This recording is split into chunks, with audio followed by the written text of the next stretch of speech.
Why Heathrow Airport had empty flights to nowhere. Warum der Flughafen Heathrow Flüge ins Nirgendwo angeboten hat. Ich bin euer Übersetzer, mein Name ist David Henrichs oder auf YouTube auch Dave genannt und wir schauen heute wieder Half as Interesting, ein absoluter Ehrenkanal und das wird der absolute Traum. Ich bin extrem gespannt und ich kann es mir überhaupt nicht ausmalen, wie es dazu gekommen ist. Lassen wir uns von diesem Wissen berieseln. This video was made possible by Tab for a Cause. Start raising money for charity with every tab you open by going to the link in the description.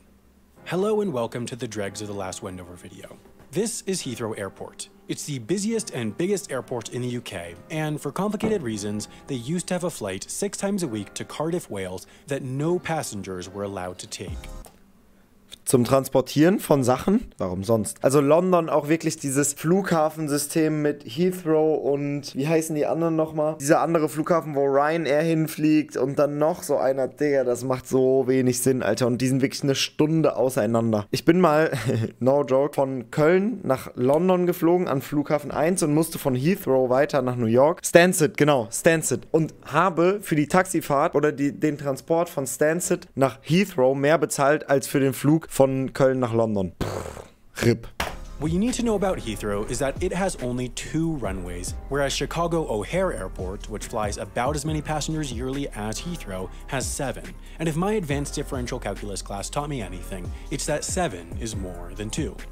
Almost as much of a lie as saying I took advanced differential calculus would be saying that Heathrow is quiet and calm. In fact, it's the exact antonym of these words. It's rowdy and tempestuous. Digga, ich bin musste da auch so durchrennen und andere Leute neben mir auch am Rennen in alle verschiedenen Richtungen. Das war wirklich krank. No, what it is crowded. Really crowded. Super crowded.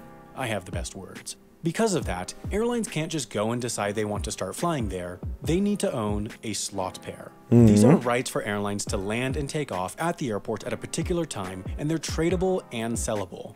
Und das ist der Grund, warum manche Fluggesellschaften zum Beispiel viel dafür tun, dass Ryanair keinen Slot-Pair an bestimmten Flughäfen bekommt, weil die halt die Preise komplett kaputt machen und so, ne? Das ist wirklich, da gehen auch ganz, ganz dreckige Geschäfte im Hintergrund ab, weil Fluggesellschaft irgendwo einen Slot-Pair haben will, andere Fluggesellschaft will das aber nicht, weil die dieselben Strecken fliegen und so weiter. Das ist haram, haram, haram. Because this is the main airport of one of the world's largest and most important cities, there's a huge amount of demand from airlines to fly there, but there are only 650 daily slot pairs. Because of economics, that means prices are high, really high. For example, up until 2016, Kenya Airways owned a slot pair that gave them the right to operate a flight landing at Heathrow at 6:30 a.m. and departing at 8:25 a.m. This is the most popular time of day to operate flights, as it's when overnight flights from the US and Asia tend to arrive. Krass. And Oman Air, flying from Muscat, Oman, wanted to operate an overnight flight, so they bought this slot pair from Kenya Airways for $75 million. This was the highest amount ever paid for a Heathrow slot pair, but they still regularly sell for tens of millions of dollars. Krank. So once airlines have them, they don't want to lose them.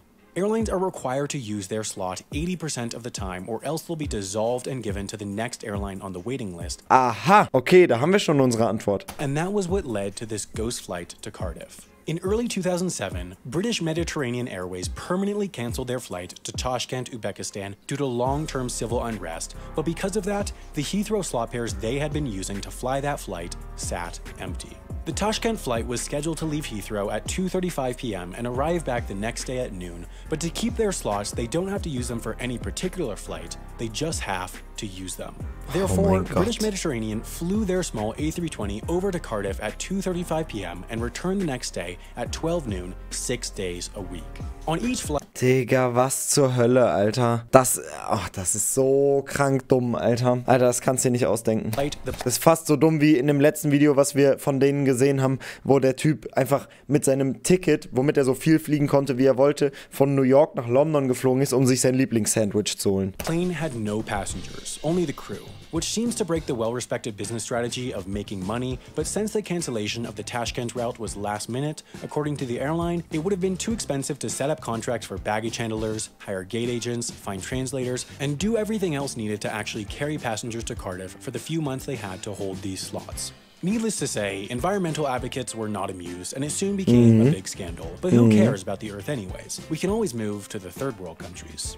British Mediterranean Airways wasn't the only airline to protect their slots at Heathrow with empty flights. In 2004, Qantas Airways bought 2 slot pairs from Flybe for $25 million, but until they were able to set up the flights to Australia, which needed to operate via Singapore due to the distance, they needed to hold on to the slots. Their solution was at least slightly more practical. As an Australian airline, they weren't allowed to operate domestic flights within the UK, so they chartered a small 112-seat British Aerospace 146 from a British airline to fly 2 flights a day up to Manchester. You were only allowed to book this flight as a connection to or from a Qantas flight to Australia, and the airline already had an agreement with British Airways to offer connecting flights to Manchester, so this... Okay, das ist aber ja noch halbwegs okay. Da sind ja dann noch wirklich Leute mitgeflogen und konnten dann über London nach Manchester fliegen. Kurzer Funfact, ich war einmal in meinem Leben in Manchester. Als ich in Manchester war auch der Fight von Logan Paul gegen KSI und ich war auch da. Komplett wild. This flight supposedly operated on some days with only 2 or 3 passengers. Still, 2 passengers are better than none. These slot-sitting flights certainly do still exist, but they're often more subtle, like how airlines will, in winter when overall demand is lower, decrease the number of flights to their furthest away destinations, which are expensive to fly to, and increase the number of flights to their nearest, cheap-to-fly-to destinations. Now, as we've covered, all these empty flights were single-handedly responsible for climate change, so what if I told you could help the environment without giving up any time or money? That'd be a dream, right? Well, you can do exactly that by going to tab.gladly.io/. Wow, was ein wunderbares Placement. Ich danke Half is Interesting vielmals für dieses wunderbare Video, in dem er uns darüber aufgeklärt hat, was die für Dreck am Stecken haben, diese Bösen, und wie teuer die Slot-Pairs sind. Das war's mit diesem Video. Ich hoffe, es hat euch gefallen. Wenn ja, wir sehen uns morgen wieder. Kuss, Kuss, Kuss. Tschüss, Freunde.